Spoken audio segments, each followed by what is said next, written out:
Question number 19 को देखिए। Question number 19 क्या कह रहा है? In the given figure AD divides angle BAC in the ratio 1:3 and AD is equal to DB, determine the value of x। ये figure दिया गया है, फिगर में आपको x की वैल्यू निकालनी है। और क्या क्या दिया है?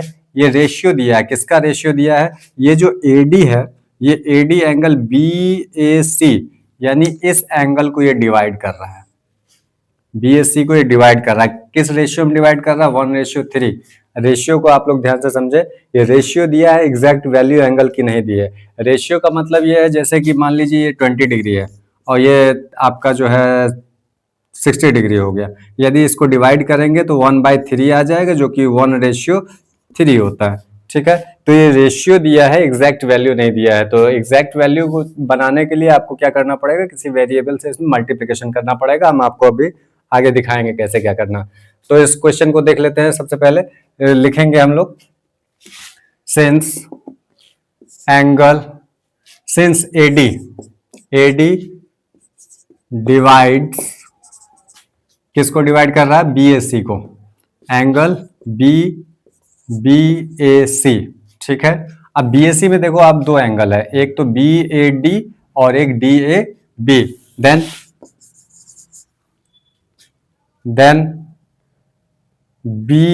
Angle BAC is equal to angle BAD, angle BAD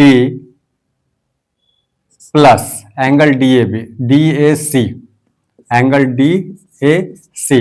इतना क्लियर हो गया। अब ये BAC जो है डिवाइड हो रहा है 1:3 में, यानी let angle BAD ratio angle DAC is equal to 1:3। हमने ये सपोज कर लिया कि इसका रेशियो, हमने इसको अलग अलग कर लिया। इन्होंने मेंशन नहीं किया था कि BAD और DAC, इन्होंने सीधे सीधे कह दिया था कि एंगल BAC डिवाइड हो रहा है 1:3 में। किसके थ्रू? तो AD के थ्रू। अब क्या करेंगे? Angle BAD is equal to, ये 1 दिया गया है, इसको हम लोग y मान लेंगे। और ये DAC क्या हो जाएगा? 3 टाइम्स हो जाएगा y का, क्योंकि 1:3 दिया है तो 3 टाइम्स हो जाएगा।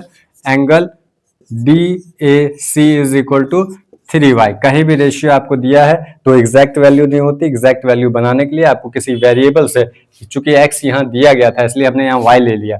आप A ले सकते हैं, B ले सकते हैं, कुछ भी ले सकते हैं। तो रेशियो को एग्जैक्ट वैल्यू पहले बनाना होता है। अब क्या करेंगे इसमें? हम लोग देखेंगे, एक यह देख पा रहे हैं आप, B ये E होगा। B क्या है? ये एक स्ट्रेट लाइन है। तो स्ट्रेट लाइन में कौन कौन सा एंगल आ रहा है? एक तो ये BAD आ रहा है, एक तो ये DAC आ रहा है, दूसरा CAE आ रहा है। और ये स्ट्रेट लाइन पूरा जो बन रहा है तो ये 180 हो गया, यानी this plus this plus this 180 हो जाएगा। तो लिखेंगे angle BAD plus angle DAC plus angle CAE is equal to 180 degree. क्योंकि BE is a straight line. ये आपको लिखना होगा यहाँ पर, ठीक है। सबकी वैल्यू रखेंगे। तो BAD की वैल्यू है y, DAC की वैल्यू है 3y, CAE की वैल्यू है 108 is equal to 180 degree. Now ये 3y और y कितना हो जाएगा? ये 4y is equal to 180 minus 108। ये इसको उधर ट्रांसफर कर दिया। अब सब्ट्रैक्ट करेंगे तो 4y इज इक्वल टू आपका हो जाएगा 10 minus 8 2, and this is your 72 degree. And then ये इस तरह से हो जाएगा, y is equal to 72 degree by 4 is divide होगा 18 डिग्री आ जाएगा। तो ये एंगल जो आ गया, अब इसको हम हटा देते हैं, इसको हटा देते हैं, ये 18 डिग्री है। अब ये 18 है तो ये भी 18 है। क्यों है? क्योंकि इन्होंने दे रखा है कि AD is equal to DB। AD और DB आपस में बराबर हैं। आपको ज्ञात होगा, आपको पता होगा कि यदि किसी ट्रायंगल के दो साइड आपस में इक्वल हैं तो उनके अपोजिट एंगल भी क्या होते हैं? इक्वल होते हैं। इसलिए ये भी 80 हो गया, ये भी 18 हो गया। अब दोनों 18 हो गया। अब इसके आगे चलते हैं हम लोग। तो ये BAD क्या हो गया, 18 डिग्री हो गया। तो DAC कितना होगा, DAC आपने एक लिया है 3y, DAC आ रहा है 3y, angle DAC is equal to 3y is equal to 3 into y की वैल्यू 18 डिग्री आ रही, मल्टीप्लीकेशन ये 54 डिग्री, यानी ये जो एंगल है आपका ये आ रहा है 54 डिग्री।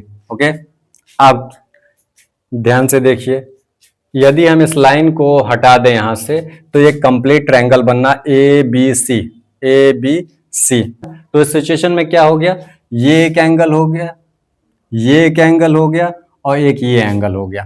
तो लिखेंगे in triangle ABC angle A plus angle B plus angle C is equal to 180 degree. क्यों लिखेंगे, एंगल सम प्रॉपर्टी, प्रॉपर्टी, ठीक है। अब यहां पर देखिए एंगल ए कितना है 18 प्लस 54, ये दोनों ऐड होकर के कितना 72 हो गया, 72 डिग्री। एंगल बी कितना है 18 डिग्री। एंगल सी कितना है x degree is equal to 180 degree. Then ये क्या हो जाएगा, x is equal to 180 degree minus ये दोनों क्या हो जाएंगे आपस में ऐड होकर के उधर सब्ट्रैक्ट हो जाएंगे। तो ये हो जाएगा 7 plus 1 8 and 8 plus 2 10, 90 degree. Then angle x is equal to 90 degree. यही आपका सॉल्यूशन होगा।